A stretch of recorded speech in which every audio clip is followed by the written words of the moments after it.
സ്നേഹിതരെ, അവൻ്റെ പ്രബോധനത്തിൽ അവർ വിസ്മയിച്ചു എന്നാണ് ഇന്ന് സുവിശേഷം നമ്മളെ ഓർമ്മപ്പെടുത്തുക. പലപ്പോഴും നമ്മുടെ വാക്കുകളൊക്കെ ഇങ്ങനെ കളിയാക്കപ്പെടുകയാണ്. കാരണം എന്താണ്? അറിവുണ്ട്, പക്ഷെ ജ്ഞാനമില്ല.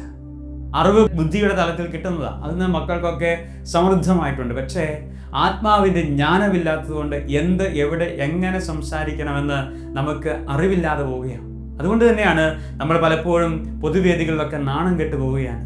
നമ്മുടെ കുടുംബങ്ങളിൽ നമ്മൾ നാണം കെട്ടു പോവുകയാണ്. കാരണം എന്താ? നമ്മുടെ വാക്കുകൾ അനേകരിലേക്ക് അധപതിച്ചു പോകുന്നു എന്നുള്ളതാണ്. അതുകൊണ്ട് ആത്മാവാണ് നമുക്ക് ജ്ഞാനം നൽകുന്നത്.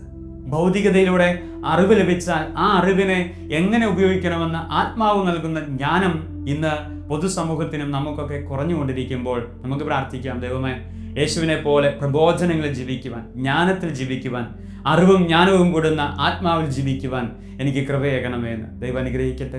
ആമേൻ.